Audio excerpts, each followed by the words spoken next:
The Holy Bible, New King James Version, Genesis 39. Now Joseph had been taken down to Egypt. And Potiphar, an officer of Pharaoh, captain of the guard, an Egyptian, bought him from the Ishmaelites who had taken him down there. The Lord was with Joseph, and he was a successful man, and he was in the house of his master the Egyptian. And his master saw that the Lord was with him and that the Lord made all he did to prosper in his hand. So Joseph found favor in his sight, and served him. Then he made him overseer of his house, and all that he had he put under his authority. So it was, from the time that he had made him overseer of his house and all that he had, that the Lord blessed the Egyptian's house for Joseph's sake. And the blessing of the Lord was on all that he had in the house and in the field. Thus he left all that he had in Joseph's hand, and he did not know what he had except for the bread which he ate. Now Joseph was handsome in form and appearance. And it came to pass after these things that his master's wife cast longing eyes on Joseph, and she said, "Lie with me." But he refused and said to his master's wife, "Look, my master does not know what is with me in the house, and he has committed all that he has to my hand. There is no one greater in this house than I, nor has he kept back anything from me but you, because you are his wife. How then can I do this great wickedness, and sin against God?" So it was, as she spoke to Joseph day by day, that he did not heed her, to lie with her or to be with her.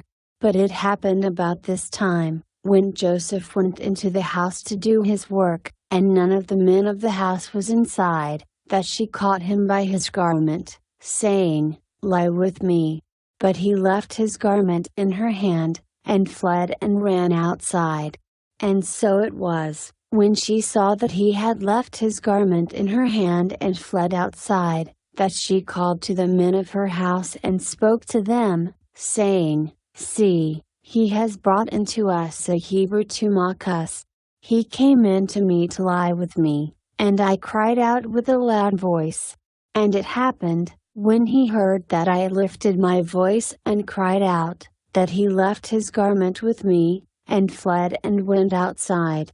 So she kept his garment with her until his master came home. Then she spoke to him with words like these, saying, "The Hebrew servant whom you brought to us came in to me to mock me. So it happened, as I lifted my voice and cried out, that he left his garment with me and fled outside." So it was, when his master heard the words which his wife spoke to him, saying, "Your servant did to me after this manner," that his anger was aroused. Then Joseph's master took him and put him into the prison, a place where the king's prisoners were confined. And he was there in the prison. But the Lord was with Joseph and showed him mercy, and he gave him favor in the sight of the keeper of the prison. And the keeper of the prison committed to Joseph's hand all the prisoners who were in the prison. Whatever they did there, it was his doing. The keeper of the prison did not look into anything that was under Joseph's authority, because the Lord was with him, and whatever he did, the Lord made it prosper.